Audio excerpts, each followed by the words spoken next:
Welcome to Prime Luxury. The likes of Kim Kardashian and Rihanna may be self-made billionaires, but most of the world's richest women are actually worth at least 10 times what they are. The difference is that in most cases, their wealth was inherited.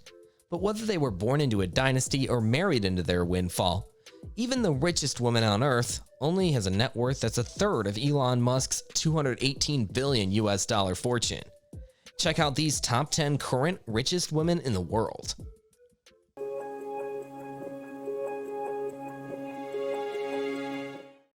Number 10. Iris Fontbona, Chile, $14.5 billion.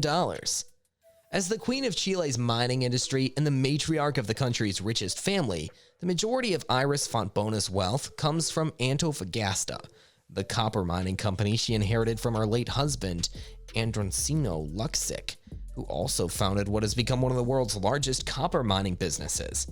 Mining, however, is not the only industry Iris has control over. She's also responsible for the other large businesses under the Luksic Group, which include banking, brewery, and a shipping company. Number 9.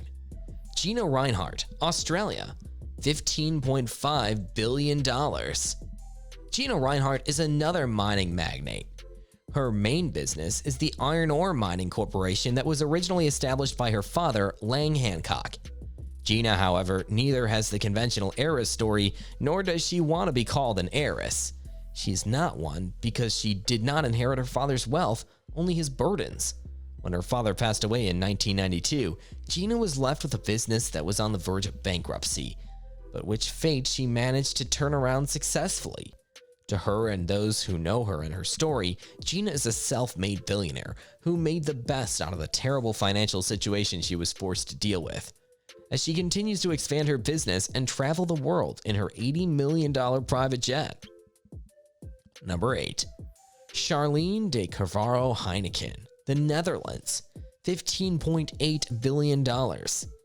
The sole heiress to the Heineken fortune inherited 25% stake of the world's second largest brewing company, Heineken International, after its former CEO and her own father, Freddie Heineken, died in 2002. Despite being an only child, Charlene was not an active participant in her father's enterprise. She used to only have one share of the company, which was worth $32. Instead of learning the ropes of the family business, she chose to live a low-key life by studying law and settling in London with her husband and children. Within a week of her father's passing, Charlene was put on the spot by her husband. As Heineken International's executive director, she is currently the Netherlands' wealthiest entrepreneur, a position she has been undefeated in for years. Number 7. Abigail Johnson, United States, $16.9 billion. The CEO and chairperson of Fidelity Investments, Abigail Johnson, took over the executive role from her father in 2014. Her grandfather founded the financial firm in Boston in 1946. She earned an MBA from Harvard, worked summers at the family company, and became an analyst there in 1988. She owns a 24.5% stake in Fidelity, which has managed assets of $4.2 trillion, Forbes reported.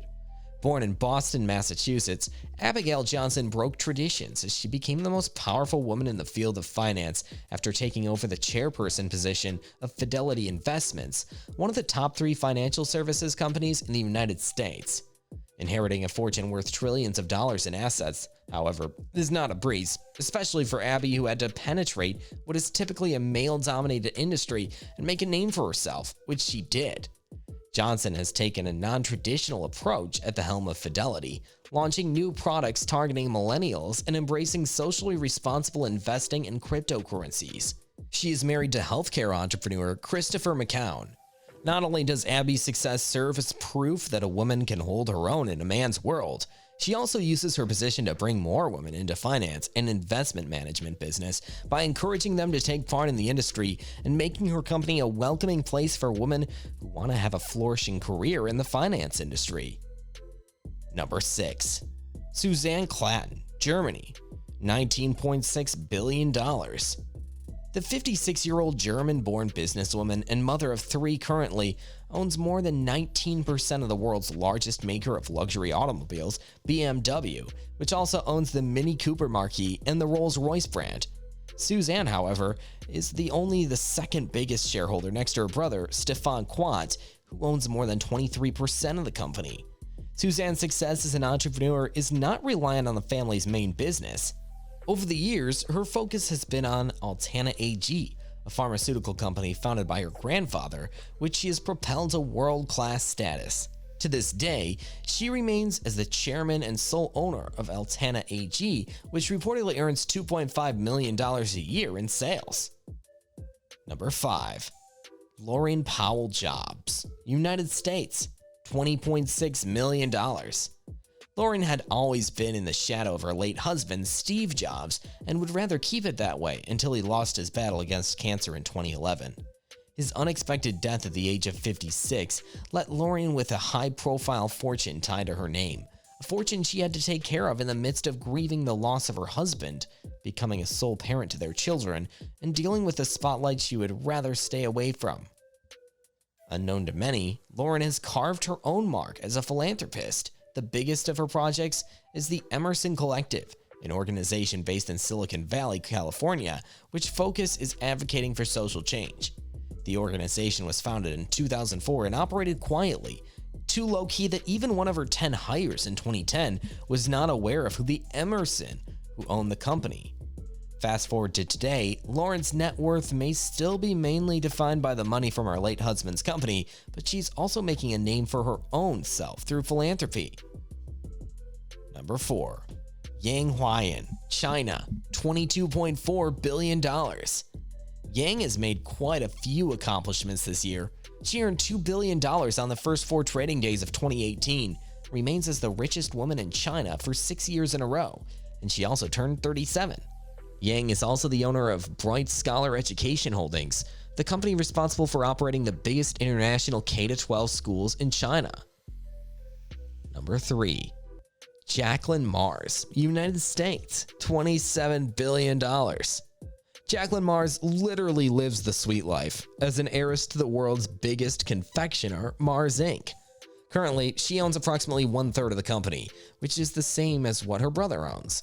Other than being an heir to the world-famous candy corporation, Mars is also an active philanthropist and owner of some of the top eventing horses in the United States. Number 2.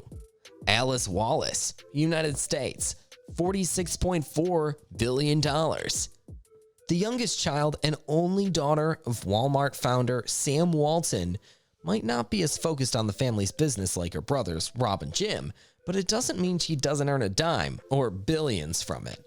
To her credit, Alice is a co-manager of Walton Enterprises, which is one of the family's holding companies responsible for 50% of Walmart's largest retailer. Alice's passion, however, lies in art. A testament to this is her personal collection, which was reported to be worth hundreds of millions of dollars in values, and the Crystal Bridges Museum of American Art that she opened in 2011 in her hometown of Bentonville, Arkansas. She also pursued interests in art, founding the Crystal Bridges Museum of American Art in Bentonville, Arkansas. Number 1. Francoise Bettencourt-Meyers, France, $53.2 billion. Before she was declared the owner of the $107.5 billion stake in L'Oreal after her mother's death in 2017, Francoise was already playing a big role in overseeing the family's fortune as the head of their own investment company, as well as the president of the Bettencourt-Schuler Foundation. But although the late Lillian Bettencourt was the richest woman in the world until the day she died, Francoise is also an accomplished author of Greek mythology works and literature that focuses on Jewish-Christian relations. Which one of them do you think is the most well-deserved of this title? Thanks for watching.